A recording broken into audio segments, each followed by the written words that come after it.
Dark circle வரதுக்கு first காரணம் என்ன? நைட்டு வந்து சீக்கிரம் தூங்காதது ஒண்ணு. ரொம்ப ரொம்ப முக்கியம்.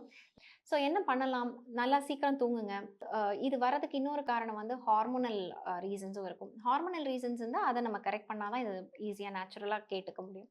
அம் கியூக்கம்பர் ரொம்ப நல்லா ஹெல்ப் பண்ணும். ஏன்னா எங்க ஜெல்லுலயே நாங்க வந்து கியூக்கம்பர் சீட் ஆயில் தான் போடுறோம். எக்ஸலன்ட்டா கேட்கும் இது. இது வந்து நம்மளுடைய அண்டர் ஐ ஏரியால வந்து அப்ளை பண்ணிட்டு வரலாம். கியூக்கம்பர ஜூஸ் ஆக்கிட்டு ஐஸ் கியூபா பண்ணிக்கோங்க. அரைச்சு அத வந்து ஐஸ் ட்ரேல ஊத்தி அத கியூப்ஸ எடுத்து ஜஸ்ட் தூங்குறதுக்கு முன்னாடி, இல்ல வீட்ல தான் இருக்கீங்க அப்டின்னும்போது ஃபேஸ்லாம் வாஷ் பண்ண பிறகு ஒரு ஃபியூ மினிட்ஸ் அந்த இடத்துக்கு அப்ளை பண்ணி விட்டுடுங்க. இல்லன்னா ஜூஸ ஒரு காட்டன் வச்சு டேம்ப் பண்ணி விடலாம். இல்ல அந்த பேஸ்ட்ட வந்து அப்ளை பண்ணிடுங்க. இது ரொம்ப நல்லா ஹெல்ப் பண்ணும். அப்படி இல்லன்னா பொட்டேட்டோ ஜூஸ். பொட்டேட்டோ ஜூஸ் கூட ஒரு சொட்டு கேஸ்டர் ஆயில் விட்டு, அது ஏன்னா அது கொஞ்சம் ட்ரையிங் தன்மை இருக்கும். ஸோ கொஞ்சம் கேஸ்டர் ஆயிலும் மிக்ஸ் பண்ணி அந்த இடத்துல போட்டுட்டு வந்தாங்கனாலே, நேச்சுரலா உங்களுக்கு அந்த அண்டர் ஐ வந்து சரியாயிடும்.